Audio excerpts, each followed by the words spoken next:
Hi all, നമ്മൾ ഇന്ന് discuss ചെയ്യുന്നത് പേപ്പർ MMPC018 എന്റർപ്രണർഷിപ്പ് എന്ന് പറഞ്ഞിട്ടുള്ള പേപ്പറാണ് നമ്മൾ ഡിസ്കസ് ചെയ്യുന്നത്. ഈ പേപ്പർ സംബന്ധിച്ചിടത്തോളം വളരെ ഇമ്പോർട്ടൻ്റ് ആയിട്ടുള്ള ഒരു പേപ്പറാണ്. എന്നാൽ വളരെ സിമ്പിൾ ആയിട്ട് തന്നെ നമുക്ക് പഠിക്കാൻ പറ്റുന്ന കുറേ അധികം ഏരിയ ഉള്ള ഒരു പേപ്പറാണ്. പ്രധാനമായിട്ടും 4 ബ്ലോക്കുകളായിട്ടാണ് ഈ ഒരു പേപ്പർ ഡിഫൈൻ ചെയ്തിരിക്കുന്നത്. 4 ബ്ലോക്കുകളാണ് ഉള്ളത്. ഫസ്റ്റ് ബ്ലോക്ക് എന്ന് പറയുന്നത് എന്റർപ്രണർഷിപ്പിന്റെ ഒരു ഓവർവ്യൂ ആണ്. എന്റർപ്രണർഷിപ്പ് ആൻഡ് ഓവർവ്യൂ എന്നുള്ളതാണ്. സെക്കൻഡ് ബ്ലോക്ക് എന്ന് പറയുന്നത് എന്താണ്? Entrepreneurship in India. Entrepreneurship in India എന്ന് പറഞ്ഞിട്ടുള്ള ഒരു ബ്ലോക്കാണ് സെക്കൻഡ് ബ്ലോക്ക് വരുന്നത്. തേർഡ് ബ്ലോക്ക് എന്ന് പറയുന്നത് എസ്റ്റാബ്ലിഷിംഗ് എ ന്യൂ എന്റർപ്രൈസ്, എങ്ങനെ ഒരു പുതിയ എന്റർപ്രൈസ് എസ്റ്റാബ്ലിഷ് ചെയ്യാം എന്ന് പറഞ്ഞിട്ടുള്ളതാണ് മൂന്നാമത്തെ ബ്ലോക്ക് എന്ന് പറയുന്നത്. ആൻഡ് ലാസ്റ്റ് ബ്ലോക്ക് എന്ന് പറയുന്നത് സ്പെഷ്യൽ ഇഷ്യൂസ് എന്തൊക്കെയാണ് എന്നുള്ളതാണ് നാലാമത്തെ ബ്ലോക്കിൽ പറയുന്നത്. 4 ബ്ലോക്കുകളാണ്. ഈ 4 ബ്ലോക്കിൽ തന്നെ ഡിഫറെന്റ് ചാപ്റ്റേഴ്സ് ആയിട്ട് ഡിവൈഡ് ചെയ്തിട്ടുണ്ട്. ആദ്യത്തെ ബ്ലോക്ക്, ഫസ്റ്റ് ബ്ലോക്ക് എന്ന് പറയുന്നത് നമ്മൾ പറഞ്ഞു എന്താണ്? എന്റർപ്രണർഷിപ്പ് ആൻഡ് ഓവർവ്യൂ എന്ന് പറഞ്ഞിട്ടുള്ള ഈ ഒരു ബ്ലോക്കിൽ 4 യൂണിറ്റുകളാണ് ഉള്ളത്. യൂണിറ്റ് 1 എന്ന് പറയുന്നത് ഇൻട്രൊഡക്ഷൻ ടു എന്റർപ്രണർഷിപ്പ്. നമുക്കറിയാം എന്റർപ്രണർഷിപ്പ് എന്ന് പറഞ്ഞാൽ എന്താണ്? ഒരു സ്ഥാപനം തുടങ്ങുന്നതിന് ആവശ്യമായിട്ടുള്ള കാര്യങ്ങൾ. അതിൻ്റെ അകത്ത് എന്തൊക്കെയാണ്? എന്റർപ്രണർഷിപ്പ് എന്താണ്? എന്റർപ്രണറും മാനേജറും തമ്മിലുള്ള ഡിഫറൻസ് എന്താണ്? അതുപോലെ തന്നെ ഒരു എന്റർപ്രണർഷിപ്പ് തുടങ്ങുന്നതിന് ആവശ്യമായിട്ടുള്ള കാര്യങ്ങൾ എന്തൊക്കെയാണ്? ഡിഫറെന്റ് ടൈപ്സ് ഓഫ് എന്റർപ്രണർഷിപ്പ് എന്താണ്? ഇങ്ങനെയുള്ള കാര്യങ്ങളൊക്കെയാണ് നമ്മൾ ഈ ഒരു മൊഡ്യൂളിൽ പഠിക്കുന്നത്. വളരെ സിമ്പിൾ ആയിട്ടുള്ള മൊഡ്യൂളാണ്. അതുപോലെ തന്നെ എന്റർപ്രണർഷിപ്പ് തിയറീസ് വളരെ ഇമ്പോർട്ടൻ്റ് ആയിട്ടുള്ള കാര്യമാണ്. എന്റർപ്രണർഷിപ്പ് തിയറീസ് ഇതും നമ്മൾ ഈ ഒരു മൊഡ്യൂളിൽ പഠിക്കുന്നത്. വളരെ സിമ്പിൾ ആയിട്ടുള്ള കാര്യങ്ങളാണ്. ഇത്രയും ഭാഗം പഠിച്ചു കഴിഞ്ഞ് കഴിഞ്ഞാൽ ഈ ഒരു മൊഡ്യൂൾ എന്താകും? കംപ്ലീറ്റഡ് ആകും. അതുപോലെ തന്നെ ഈ മൊഡ്യൂൾ നമുക്ക് വളരെ പെട്ടെന്ന് തന്നെ പഠിച്ചെടുക്കാനും പറ്റുന്നതാണ്. ഇനി നമ്മൾ അടുത്ത ഒരു മൊഡ്യൂൾ എന്ന് പറഞ്ഞു കഴിഞ്ഞാൽ സെക്കൻഡ് യൂണിറ്റ് എന്ന് പറഞ്ഞു കഴിഞ്ഞാൽ എന്താണ്? എന്റർപ്രണറിയൽ കോമ്പിറ്റൻസീസ് ആണ്. എന്തെല്ലാം കോമ്പിറ്റൻസീസ് ആണ് ഒരു എന്റർപ്രണർ ആകാനായിട്ട് വേണ്ട? സ്കിൽസ് എന്തൊക്കെയാണ്?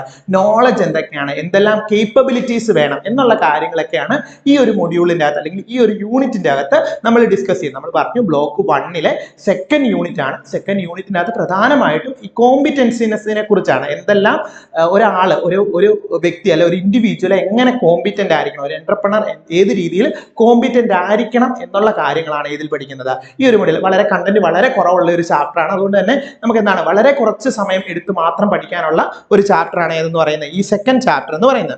സെക്കൻഡ് ചാപ്റ്റർ അല്ലെങ്കിൽ യൂണിറ്റ് 2 എന്ന് പറയുന്നത്. ഇനി ഈ ഒരു ബ്ലോക്കിലെ തേർഡ് യൂണിറ്റ്, 3 യൂണിറ്റേ ഉള്ളൂ. തേർഡ് യൂണിറ്റ് എന്ന് പറയുന്നത് ഡൈമെൻഷൻസ് ഓഫ് എന്റർപ്രണർഷിപ്പ്. എന്റർപ്രണർഷിപ്പിന്റെ ഡിഫറെന്റ് ആയിട്ടുള്ള ഡൈമെൻഷൻസ് ഒരുപാട് നമുക്കറിയാം.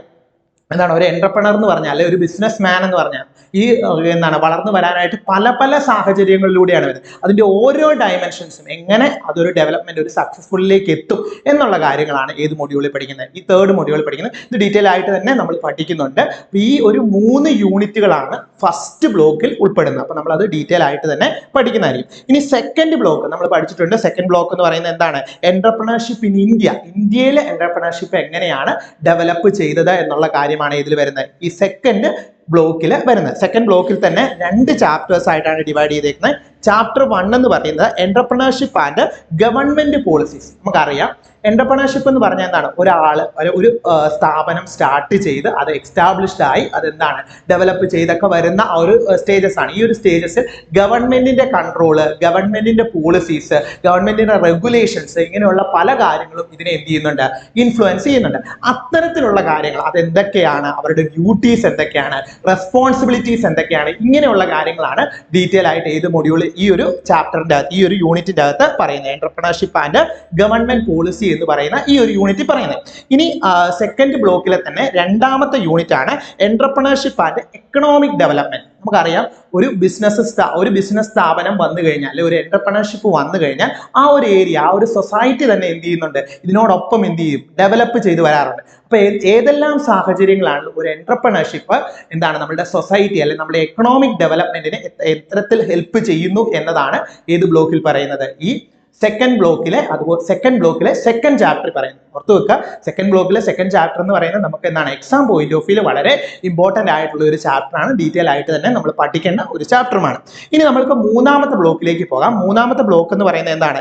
എക്സ്റ്റാബ്ലിഷിംഗ് എ ന്യൂ എന്റർപ്രൈസ്. എങ്ങനെ ഒരു പുതിയ എന്റർപ്രൈസ് അല്ലെങ്കിൽ എങ്ങനെ ഒരു പുതിയ എന്റർപ്രൈസ് സ്റ്റാർട്ട് ചെയ്യാം എന്നുള്ള കാര്യങ്ങളാണ് ഏത് ബ്ലോക്കിൽ പറയുന്നത്? ഈ തേർഡ് ബ്ലോക്കിൽ പറയുന്നത്. തേർഡ് ബ്ലോക്കിലും ഏകദേശം 4 ചാപ്റ്റേഴ്സ് ആയിട്ട് തിരിച്ചിട്ടുണ്ട്. ഫസ്റ്റ് ഫസ്റ്റ് യൂണിറ്റ് എന്ന് പറയുന്നത് identification of A business ideas and opportunity. നമുക്കറിയാം എന്താണ്, നമ്മളുടെ മുന്നിൽ ഒരുപാട് ഓപ്പർച്യൂണിറ്റീസ് ഉണ്ടായിരിക്കും അല്ലെ, ഒരു ബിസിനസ് സ്റ്റാർട്ട് ചെയ്യാനായിട്ട്, അല്ലെങ്കിൽ ഒരു ഏത് ബിസിനസ് വേണം നമ്മൾ സ്റ്റാർട്ട് ചെയ്യാൻ, നമ്മുടെ മുന്നിലുള്ള ഒരുപാട് ഓപ്പർച്യൂണിറ്റീസ് ഉണ്ടായിരിക്കും, ഒരുപാട് ഓൾട്ടർനേറ്റീവ്സ് ഉണ്ടായിരിക്കും. ഇതിൽ നിന്ന് ബെസ്റ്റ് ആയിരിക്കും നമ്മൾ ചൂസ് ചെയ്യുന്നത്. കോസ്റ്റ് എഫക്റ്റീവ് ആയിട്ടും എക്സ്പെൻസ് കുറവും അതുപോലെ നമുക്ക് ഏറ്റവും കൂടുതൽ വരുമാനം കിട്ടുന്ന രീതിയിലും ഒക്കെ ഉള്ള ബിസിനസ് ആയിരിക്കും അല്ലെ, അത്തരത്തിലുള്ള എന്റർപ്രണർഷിപ്പ് ആയിരിക്കും നമ്മൾ ചൂസ് ചെയ്യുന്നത്. അപ്പൊ ഇത് എങ്ങനെ ചൂസ് ചെയ്യണം, എങ്ങനെ ഓപ്പർച്യൂണിറ്റീസ് ഐഡന്റിഫൈ ചെയ്യാം, എങ്ങനെ ഓൾട്ടർനേറ്റീവ്സ് ഓരോ ഓൾട്ടർനേറ്റീവ് എലിമിനേറ്റ് ചെയ്ത് ബെസ്റ്റ് ഒരു ഓൾട്ടർനേറ്റീവ് ചൂസ് ചെയ്യാം, ഇങ്ങനെയുള്ള ഡീറ്റെയിൽ ആയിട്ടുള്ള കാര്യങ്ങളാണ് ഈ ഒരു യൂണിറ്റിന്റെ അകത്ത് പറയുന്നത്. അതായത് മൂന്നാമത്തെ ബ്ലോക്കിലെ ഫസ്റ്റ് യൂണിറ്റിൽ പറയുന്നത്. ഇനി മൂന്നാമത്തെ ബ്ലോക്കിലെ രണ്ടാമത്തെ ചാപ്റ്റർ അല്ലെ രണ്ടാമത്തെ യൂണിറ്റ് എന്ന് പറയുന്നത് ഫിനാൻസിങ് ആൻഡ് എന്റർപ്രൈസിങ്. എങ്ങനെ നമുക്ക് എന്താണ് ഒരു ഫിനാൻസ്, അല്ലെങ്കിൽ നമുക്കറിയാം ഒരു ബിസിനസ് അല്ലെ ഒരു എന്റർപ്രൈസസ് ഒക്കെ സ്റ്റാർട്ട് ചെയ്ത് എക്സ്റ്റാബ്ലിഷ് ആക്കണമെങ്കിൽ ഇവർ ബേസിക് ആയിട്ട് എന്ത് വേണം, നല്ല രീതിയിലുള്ള ഫണ്ടിങ് വേണം അല്ലെ, ഫിനാൻസ് വേണം. ആ ഫിനാൻഷ്യൽ ആയിട്ടുള്ള കാര്യങ്ങൾ എങ്ങനെ മാനേജ് ചെയ്യും, ഫിനാൻഷ്യൽ ആയിട്ടുള്ള കാര്യങ്ങൾ എങ്ങനെ കണ്ടെത്തും, ഏത് സോഴ്സിൽ നിന്ന് നമുക്ക് ഇൻകം ജനറേറ്റഡ് ആകും, ഏത് സോഴ്സിൽ നിന്ന് ക്യാപിറ്റൽ ഫോം ചെയ്യും, ഇങ്ങനെയുള്ള കാര്യങ്ങൾ, ഇങ്ങനെയുള്ള ബേസിക് ആയിട്ടുള്ള കാര്യങ്ങളൊക്കെ പറയുന്ന ഒരു ചാപ്റ്റർ അല്ലെങ്കിൽ ഒരു യൂണിറ്റ് ആണ് എന്ന് പറയുന്നത് നമ്മളുടെ തേർഡ് ബ്ലോക്കിലെ സെക്കൻഡ് യൂണിറ്റ് എന്ന് പറയുന്നത്. ഇനി തേർഡ് ബ്ലോക്കിലെ തേർഡ് യൂണിറ്റ് എന്ന് പറയുന്നത് എന്താണ്, evaluating and preparing A business plan. പറയാം, ഒരു ബിസിനസ് പ്ലാൻ എങ്ങനെ പ്രിപ്പയർ ചെയ്യും, അതെങ്ങനെ ഇവാലുവേറ്റ് ചെയ്യും. ഒരുപാട് ഓൾട്ടർനേറ്റീവ്സ് ഉണ്ടെന്ന് പറയാം, ആ ഓൾട്ടർനേറ്റീവിൽ നിന്ന് ബെസ്റ്റ് ചൂസ് ചെയ്ത് എങ്ങനെ അത് എന്താണ് ഒരു ബിസിനസ് പ്ലാൻ എസ്റ്റാബ്ലിഷ് ചെയ്യും എന്നുള്ള കാര്യമാണ് ഏതിൽ പറയുന്നത്, ഈ തേർഡ് യൂണിറ്റിൽ പറയുന്നത്. ഓർത്തു വെക്കുക, നമ്മളുടെ എത്രാമത്തെ ബ്ലോക്കാണ്, മൂന്നാമത്തെ ബ്ലോക്കിലെ മൂന്നാമത്തെ യൂണിറ്റ് ആണ്. വളരെ ഇമ്പോർട്ടൻ്റ് ആയിട്ടുള്ള യൂണിറ്റ് ആണ്. ബിസിനസ് പ്ലാനുകൾ പല ടൈപ്പ് ഉണ്ട്, അതൊക്കെ നമ്മൾ ഡീറ്റെയിൽ ആയിട്ട് പഠിക്കും. അപ്പൊ അങ്ങനെയുള്ള ആ ഒരു ചാപ്റ്ററും നമ്മൾ എന്താണ് എക്സാം പോയിന്റ് ഓഫ് വ്യൂ നമുക്ക് ഇമ്പോർട്ടൻ്റ് ആയിട്ടുള്ള ഒരു ചാപ്റ്റർ തന്നെയാണ്.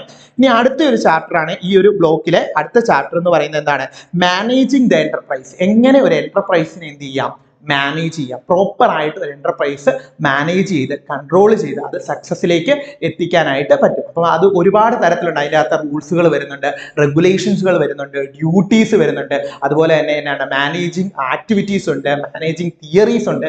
അങ്ങനെ ഡീറ്റെയിൽ ആയിട്ടുള്ള ഒരു ചാപ്റ്റർ തന്നെയാണ് ഇതെന്ന് പറയുന്നത് യൂണിറ്റ് 4. അതായത് ഏതിലെയാണ്, നമ്മളുടെ ബ്ലോക്ക് 3 യൂണിറ്റ് 4 എന്ന് പറയുന്നത്.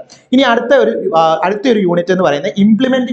ഈ ബിസിനസ് പ്ലാൻ ഡെവലപ്പ് ചെയ്ത് ബിസിനസ് പ്ലാൻ എന്ത് ചെയ്യാണ്, ഇംപ്ലിമെന്റ് ചെയ്യുക എന്നുള്ളത്. ഇതും വളരെ ഇമ്പോർട്ടൻ്റ് ആയിട്ടുള്ള കാര്യമാണ്. നമുക്ക് പ്ലാൻ ഡെവലപ്പ് ചെയ്താൽ മാത്രം പോരാ, ഇത് സക്സസ്ഫുൾ ആയിട്ട് എന്ത് ചെയ്യണം, ഇംപ്ലിമെന്റ് ചെയ്യണം. എന്നാൽ മാത്രമേ ഉള്ളൂ അതിന് നമ്മൾ എന്ത് ചെയ്യാനുള്ളൂ, പ്രോപ്പർ ആയിട്ട് ഇവാലുവേഷൻ നടത്താനും ആ ഇവാലുവേഷനിൽ എന്തെങ്കിലും രീതിയിലുള്ള പോരായ്മകളുണ്ടെങ്കിൽ അത് മാറ്റാനും ഒക്കെ പറ്റുന്നത്. അപ്പൊ അത്തരത്തിലുള്ള കാര്യങ്ങളാണ് ഈ ഒരു യൂണിറ്റിൽ പറയുന്നത്. ഇപ്പൊ നമ്മൾ പറഞ്ഞു തേർഡ് ബ്ലോക്കിൽ എത്ര യൂണിറ്റുകളാണുള്ളത്, 5 യൂണിറ്റുകളാണുള്ളത്. 5 യൂണിറ്റുകളും കൃത്യമായിട്ട് പഠിച്ചാലേ നമുക്ക് ഈ ഒരു ബ്ലോക്ക് ഫുൾ ആകത്തുള്ളൂ. ഈ ഒരു ബ്ലോക്കിൽ നിന്ന് ഒരുപാട് ക്വസ്റ്റ്യനുകൾ വരുന്ന ഒരു ബ്ലോക്ക് തന്നെയാണ് ഏതെന്ന് പറയുന്നത്, തേർഡ് ബ്ലോക്ക് എന്ന് പറയുന്നത്. ഏതായിരുന്നു തേർഡ് ബ്ലോക്കിലെ ഫസ്റ്റ് യൂണിറ്റ് എന്ന് പറയുന്നത്, എന്തായിരുന്നു, identification of A business ideas and opportunity.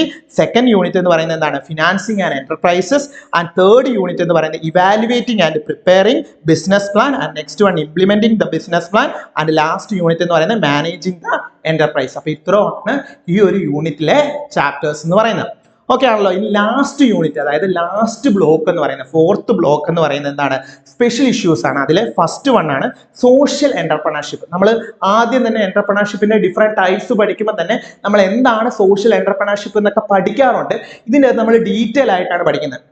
Social entrepreneurship കൊണ്ടുള്ള ഇഷ്യൂസ്, അല്ലെങ്കിൽ അത് എങ്ങനെ ഡെവലപ്പ് ചെയ്യാം, അതിൻ്റെ ഓപ്പർച്യൂണിറ്റീസ് എന്തൊക്കെയാണ്, അതിൻ്റെ അകത്ത് ചെയ്യുന്ന ഡ്യൂട്ടീസ് എന്തൊക്കെയാണ്, റെസ്പോൺസിബിലിറ്റീസ് എന്തൊക്കെയാണ്, സോഷ്യൽ എന്റർപ്രണർഷിപ്പിനെ ഹെൽപ്പ് ചെയ്യുന്ന കാര്യങ്ങൾ എങ്ങനെയാണ്, അതിൻ്റെ അഡ്വാൻറ്റേജസ് എന്താണ്, ഡിസഡ്വാൻറ്റേജസ് എങ്ങനെയാണ്, ഇങ്ങനെയുള്ള ഒരുപാട് കാര്യങ്ങൾ നമ്മൾ ഏത് യൂണിറ്റിൽ പഠിക്കുന്നുണ്ട്, ഈ ഒരു യൂണിറ്റ് പഠിക്കുന്നുണ്ട്. അടുത്തതെന്ന് പറയുന്നത് റൂറൽ എന്റർപ്രണർഷിപ്പ്. ഇത് നമ്മൾ ഇതിൻ്റെ അകത്ത് പറയുന്ന ഈ ബ്ലോക്കിൽ പറയുന്ന ഓരോ യൂണിറ്റുകളും നമ്മൾ ആദ്യത്തെ യൂണിറ്റിന്റെ അകത്ത് എന്തെന്ന് പറഞ്ഞ് പഠിക്കാറുണ്ട്, ടൈപ്സ് ഓഫ് എന്റർപ്രണർഷിപ്പ് എന്ന് പറഞ്ഞ് പഠിക്കാറുണ്ട്. ആ ഓരോ ടൈപ്പുകളാണ് നമ്മൾ എന്ത് ചെയ്യുന്നത്, ഓരോ യൂണിറ്റ് ആയിട്ട് ലാസ്റ്റത്തെ ബ്ലോക്കിൽ പഠിക്കുന്നത്. രണ്ടാമത്തെ അതായത് നമ്മുടെ ലാസ്റ്റ് ബ്ലോക്ക് എന്ന് പറയുന്നത്, അതായത് നമ്മുടെ 4ാമത്തെ ബ്ലോക്കിലെ രണ്ടാമത്തെ യൂണിറ്റ് എന്ന് പറയുന്നത് എന്താണ്, റൂറൽ എന്റർപ്രണർഷിപ്പ്. റൂറൽ എന്റർപ്രണർഷിപ്പിന്റെ ഡീറ്റെയിൽ ആയിട്ടുള്ള കാര്യങ്ങളാണ് പഠിക്കുന്നത്.